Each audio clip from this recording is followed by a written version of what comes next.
Today we continue on with our NHL Season Preview series. Today we jump back to the Western Conference in the Central Division to analyze the Chicago Blackhawks. They've made some major moves this offseason. Can they get back into the playoffs? We'll discuss that coming up next. Welcome back to another video here at Top Shelf Hockey. As I mentioned today, we continue on with our season preview series looking at the Chicago Blackhawks. Certainly fair to say Stan Bowman and company in Chicago was one of the busiest GMs of the offseason and pulled off a couple of the major blockbuster trades that we've seen go down. This team had several key trades, sending out some longtime vets and bringing in some pretty high profile NHL veteran talent as well. So first up, we're going to take a look at their recap from last season, analyze some of the numbers, see where things kind of laid and where they might have went wrong, areas of improvement, and then we're going to take a look at how this roster has changed. We're going to look at the exits and the additions as well as the depth charts to see where things stand today, and then we'll give my opinions on where I see them finishing and what kind of season I think they're going to have. So first up, let's take a look at the recap of the 2021 NHL season for the Chicago Blackhawks. Now, as we know, they ended up missing the playoffs. They finished 6th place in the Central Division with a record of 24, 25, and 7. Certainly not a great year. The Hawks the past couple of years have had times where they've kind of gotten off to streaky starts, but then tailed off and ended up finishing much slower in the standings. They certainly were missing captain Jonathan Toews last year. Not having him in the lineup was a huge blow. And then at the same time, while they were waiting for the season to get underway, they allowed young top prospect Kirby Dach to go to the World Junior Championships, with Team Canada. He was named their captain. Was going to be a big piece. And then he immediately got hurt and had a wrist injury that kept him out of the lineup for the bulk of the season. So ultimately, their top 2 centers go down and are not available to them for the bulk of the year, which is a major, major blow. Now, this team also needed to revamp their blue line a bit. They needed to address goaltending. They've done a lot of that stuff, which we'll get into here momentarily. Now, looking at the leaders for the team, they were led by Patrick Kane. Patrick Kane ends up leading with 15 goals, 51 assists for 66 points. Alex DeBrincat was next with 32 goals. He was the leader in goals in that category, along with 24 assists for 56 points. And we've also seen Dominik Kubalik pitch in with 17 goals and 21 assists for 38 points as well. So certainly some strong performances in those regards, but overall, certainly not enough strong performances on this team to really propel them any higher into the standings. So let's now take a quick look here at some of their team stats. They scored 161 goals for 16th best.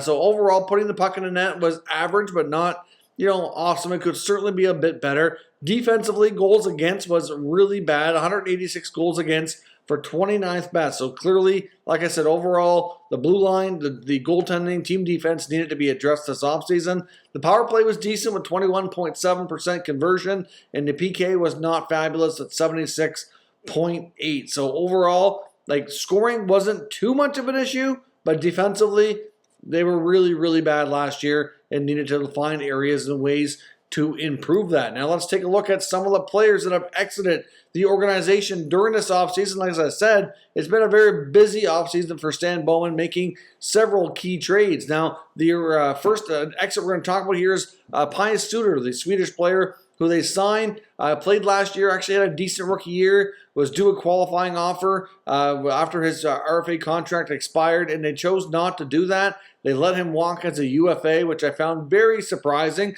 He was actually their 4th highest scorer, and I think they were just a little bit concerned with the other moves they wanted to make this offseason, that they were not going to be able to pay him what he wanted or what he basically deserved after that rookie year and still be able to do the other things. So I don't know if it's completely devaluing him. More so is putting more value and emphasis on the other moves they wanted to make. Of course, we also seen the young defenseman Adam Boqvist be involved in a blockbuster trade, which we'll talk about here as well. He's off to Columbus. Duncan Keith, a longtime veteran and a multi-Stanley Cup winner, former Norris Trophy winner, and one of the better Blackhawks, if not the best defenseman in franchise history, vacates the organization after a long, lengthy run there, and he's traded to Edmonton. Vinny Hinostroza had made a return to Chicago and then is again let go.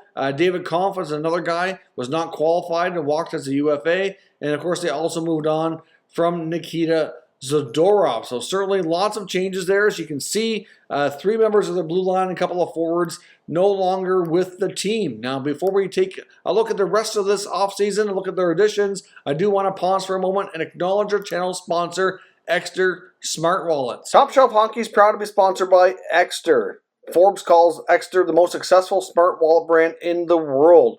They certainly have high-quality products, high-grade leather. You can put all your cards in your wallet with RFID protection, and you can track it worldwide. That's the best part. You don't have to worry about losing your wallet and not being able to track it down. They have a great selection of products to choose from here, a variety of colors and styles, something to surely help for everyone. As you can see in the demonstration here for the product I have, this is a beautiful packaging, high quality. When you open it up, you get a high quality wallet with lots of slots for your cards. You have yourself a money clip if you want to carry cash on you here as well. And certainly, as you can see, the quality is outstanding. And here you can see the switch where you can help open up your cards. You just one little click and boom, everything fans out right in front of you.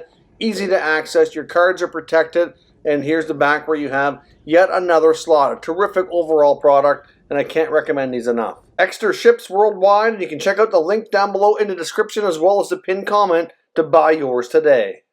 So thanks very much for watching that promotional content. I do greatly appreciate it. I certainly would hope you consider making a purchase if you want to, or at least look at their website. There is a custom link here in the pinned comment, so certainly check them out and consider giving them a chance here. Now, on to their additions for the offseason. We know there were some big blockbuster trades. The first one where they acquired Seth Jones and signed him to a long-term extension. Of course, Adam Boqvist went to Chicago, or from Chicago, to Columbus in that deal. Jones was given a mega long-term deal. He's going to be there for a long time. They paid him a lot of money. You could probably say they overpaid a bit, in my opinion. But certainly Seth Jones has been one of the, probably top 10 defensemen in the NHL in recent years. Although, at the same time, I am somewhat convinced that he's been on the decline. And I don't know long-term how this contract's going to look, but hopefully things work out for them. He is certainly, like I said, he's got great size, right shot, good experience now. Hopefully things work out in Chicago because they're paying him a boatload of money. Of course, they also acquired Marc-Andre Fleury from the Vegas Golden Knights in a somewhat shocking trade. I mean, we're not totally shocked here that Vegas moved on from Fleury, but obviously given the fact that he had some control over his future, wasn't clear in the beginning if he was going to report to Chicago or not, but he has confirmed that he will be reporting and playing with Chicago this year. So Fleury is certainly a major upgrade, the Vezina Trophy winner. Yes, he's a bit older. He's only got 1 year left on his contract, but you know what? He's been playing phenomenally in the last few years. I mean, a little bit of up and down, but that's been the story of his career. But last year was more than excellent, being the top goaltender in the game. They also acquired Seth Jones' brother Caleb from Edmonton in that Duncan Keith trade. That was done first, and then we kind of wonder if maybe Caleb was acquired as a way to entice Seth Jones to want to come to Chicago. Only, I'm not sure we'll ever confirm that, but still, either way, the Jones brothers are reunited. You get Tyler Johnson was acquired from Tampa, the multi-time Stanley Cup champion now brings all that experience over. Of course, the Hawks still have, some decent players left from their cup runs as well, including Kane and Taves, etc., which should also just add that much more experience here to the lineup. They acquired Jujhar Khaira from Edmonton as a free agent, so they should be able to add a little bit of grit to their bottom six, as well as Jake McCabe, which could be an under-the-radar free agent signing who joined Chicago, coming over from Buffalo. And, of course, Captain Jonathan Toews, we could put him on this list as well. He is expected, at least at this point, to be able to play this year, which is going to be a huge upgrade for them to get him back. Now, jumping on to dailyfaceoff.com to take a look at their depth charts to see what the lineup might look like. Now, of course, keep in mind, this is not going to be exactly the lines, as Colleton might put them together with the Blackhawks. This is based on player rating. So essentially it's just looking at the depth charts on how the things could stack up here. So we have Kirby Dach, Patrick Kane, and Alex DeBrincat being your top-rated players to possibly form your first line. We could see Jonathan Toews play with Kubalik and Dylan Strome. Now, there's still some that believe, too, that with Toews returning and the depth at center being more than it needs to be, that Dylan Strome could be a trade piece here as well. That the Hawks may not view him as a big part of their future, so another player to possibly watch in the trade rumor mill here. We could see a third line of Tyler Johnson playing with some youngsters like Henrik Borgstrom and Philip Kurashev. Those two guys are looking to make certainly some big jumps this year in their progress. Borgstrom obviously was acquired from Florida. And then, of course, you got Kara, Carpenter, and Hagel completing your forward group there. Now, on your D lines, you're likely going to have Calvin DeHaan, Seth Jones, possibly Jake McCabe, Connor Murphy, and Caleb Jones and Wyatt Kalynuk. Now, of course, Kalynuk's got a rating high enough here to get him onto the depth charts, but Chicago certainly has some other options here. I'm not entirely convinced he's going to be in the top 6 here for Chicago as Daily Faceoff has him listed.